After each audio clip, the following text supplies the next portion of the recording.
ప్రభు యేసుక్రీస్తు నామములో మీ అందరికీ శుభములు. సామాన్య 11వ శనివారము. నా బలహీనతల యందే నేను గర్వింతును. మొదటి పఠనము పునీత చిన్నప్ప గారు కొరింథీయులకు రాసిన 2వ లేఖ 12వ అధ్యాయము 1వ వచనము నుండి 10వ వచనం వరకు. నిరుపయోగమైన నేను పొగడుకొనవలసి వచ్చుచున్నది.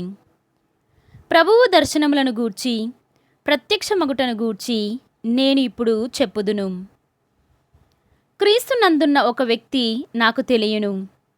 అతను 14 సంవత్సరముల క్రిందట మహోన్నతమగు దేవలోకమునకు ఎత్తబడెను. అది శరీరముతోనూ లేక శరీరరహితముగాను నాకు తెలియదు, దేవునికి తెలియను. ఇతడు దివికి ఎత్తబడెనని నాకు తెలియను అని మరలా పలికెదను. మరలా ఇది శరీరముతోనో లేక కాదో నాకు తెలియదు, దేవునికి తెలియను. నరుడు వచింప శక్యము కాని మాటలు అతడు అట వినెను. కనుక ఈ వ్యక్తిని గురించి పొగడెదను. కానీ నా బలహీనతలను ప్రదర్శించు విషయములను తప్ప నన్ను గురించి నేను గొప్పగా చెప్పుకొనను. పొగడుకొనదలచినచో అవివేకిని కాకుందును. ఏలన నేను నిజమునే చెప్పుకొందును గదా, కాని నన్ను పొగడుకొనను. ఏలన ఏ వ్యక్తి అయినా నా కార్యములు చూచి నా ప్రసంగములు విని ఏర్పరచుకొనిన అభిప్రాయము కంటే గొప్ప అభిప్రాయమును పొందవలెనని నేను కోరను. కాని నేను చూచిన అద్భుత విశేషములను గూర్చి గర్వముతో ఉబ్బిపోకుండా నా శరీరములో ఒక ముళ్ళు గుచ్చబడినది. అది సైతాను దూతగా పనిచేసి నన్ను నలగగొట్టి గర్వము లేకుండా చేయును.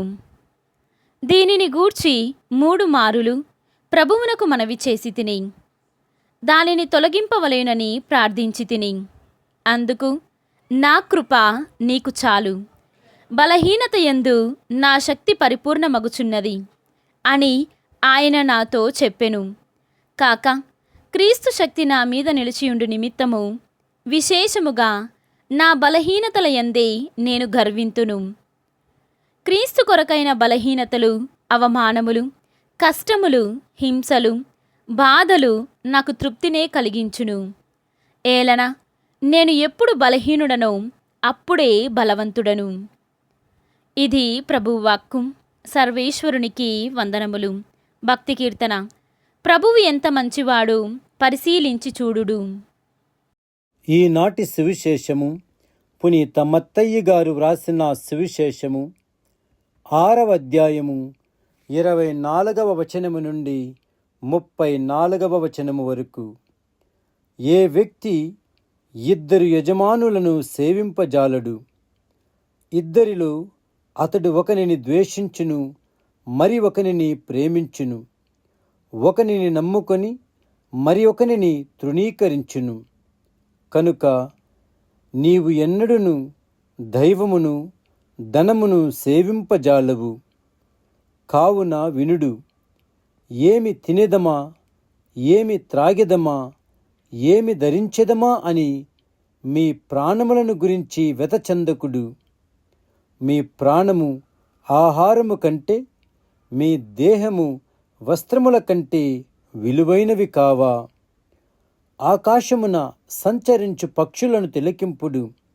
అవి విత్తనములను నాటుటలేదు, నూర్పుడులు చేయుటలేదు, గిడ్డంగులలో ధాన్యమును నిలువ చేయుటలేదు. అయినా పరలోకమందున్న మీ తండ్రి పోషించుచున్నాడు. పక్షుల కంటే మీరు విలువైన వారు కారా? మీలో ఎవరైనా ఆందోళనతో ఆయువును మూరడైన పెంపొందింప చేసుకొనగలరా? మీరు వస్త్రములకై తహతహ పడనేలా లిల్లీ పుష్పములు పెరుగు రీతిని పరికింపుడు. అవి తమకై శ్రమపడుట లేదు, వస్త్రములను వాడుకొనుటకు లేదు గదా. సకల వైభవ సమేతుడగు సొలొమోను సైతము లిల్లీ పుష్ప సౌందర్యము నందలేదు. అల్ప విశ్వాసులారా, నేడు పుట్టి రేపు పొయ్యి మంటలో గిట్టు గడ్డిపోచును సైతము దేవుడిట్లు తీర్చిదిద్దగా అంతకంటే ఎక్కువగా మిమ్ము గూర్చి యోచింపడా. కావున ఏమి తినిదమా, ఏమి త్రాగిదమా, ఏమి ధరించెదమా అని మీరు కలత చెందకుడు. వీనన్నింటినీ అన్యులు కాంక్షింతురు. ఏలన పరలోకమందలి మీ తండ్రి ఈ మీ అవసరములనెల్లా గుర్తించును. మొదట ఆయన రాజ్యమును నీతిని వెదకుడు, అప్పుడు అన్నీ మీకు అనుగ్రహింపబడును. రేపటిని గురించి మీరు విచారపడవలదు, ఎందుకన రేపటి విచారములు రేపటికి కలవు. ఏనాటి కష్టములు ఆనాటికి చాలును. ఇది క్రీస్తు సువిశేషము. క్రీస్తువా మీకు స్తుతి కలుగునుగాక.